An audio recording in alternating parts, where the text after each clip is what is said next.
আজিৰ ৰেচিপিটোৰ কাৰণে যিখিনি সামগ্ৰী লাগিব সেইখিনি মই ইয়াতে এনেকৈ লিখি দিছোঁ। আপোনালোকে চাব, বৰ বিশেষ একোতো নালাগে, তথাপিও লিখি দিছোঁ ধুনীয়াকৈ আপোনালোকৰ সুবিধা হোৱাকৈ। আৰু প্ৰথমতে মই এই কেৰাহীটোতে অকণমান তেল দি লৈছোঁ আৰু কেইপিচমান মাছ ইয়াতে ভাজি ল'ম।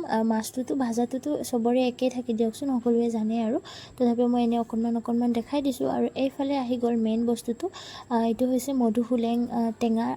আৰু এই টেঙাখিনি খুব ধুনীয়াকৈ ধুই মেলি লোৱা হৈছে।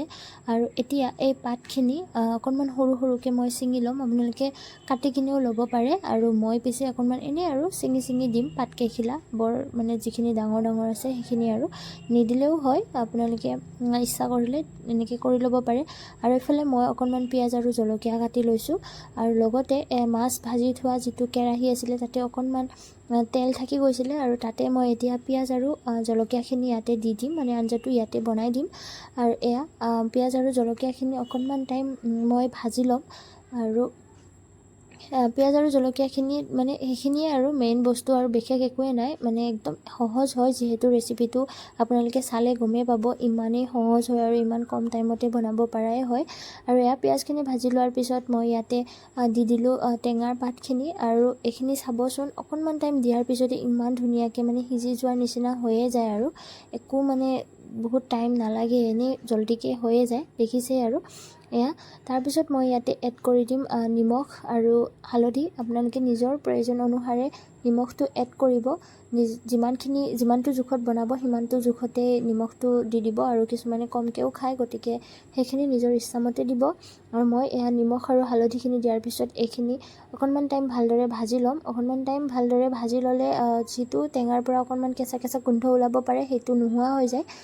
আৰু এয়া সেইটো কাৰণে গোটেইখিনি ধুনীয়াকৈ ভাজি ল'লোঁ। আৰু লগতে ইয়াতে মই এনেই মাছৰ মূৰ দুটা এড কৰি দিছোঁ, যাতে অকণমান মাছৰ ফ্লেভাৰটো ভালদৰে আহে। আৰু এইখিনি এতিয়া মই একেলগে এনেদৰে ভাজি ল'ম। আৰু অকণমান টাইম এনেদৰে ভাজি হোৱাৰ পিছত ইয়াতে মই অকণমান দি দিম গৰম পানী। আৰু গৰম পানীখিনি মই মানে দি দিছোঁ এইকাৰণে যাতে অকণমান আৰু ভালদৰে এনেই সিজি যায়, নিদিলেও কথা নাই বাৰু, কিন্তু মই দি দিছোঁ। আৰু এইখিনি পানীখিনি দিও মই এনেদৰে আকৌ লৰাই ভাজি থাকিম অলপ টাইমৰ কাৰণে। আৰু যেতিয়া আকৌ এই পানীখিনি নোহোৱা হৈ যাব, এতিয়া মই এড কৰি দিম ইয়াতে পানীখিনি, যিখিনি আমি জোলৰ কাৰণে ৰাখি থ'ম। আৰু আপোনালোকে যিমানটো জোখত বনাব বিচাৰে সিমানটো জোখত আপোনালোকে পানীখিনি এড কৰিব, যিমানখিনি জোল আপোনালোকে ৰাখিব বিচাৰে। আৰু গতিকে ময়ো সেইখিনি মতে এনেকৈ দিছোঁ। আৰু তাৰপিছত মই উতলিবৰ কাৰণে ৰাখি দিম। সেইটো মতে ৰাখিব যে উতলাৰ পিছত যিমানটো জোখত আপোনালোকে জোল বনাব বিচাৰে।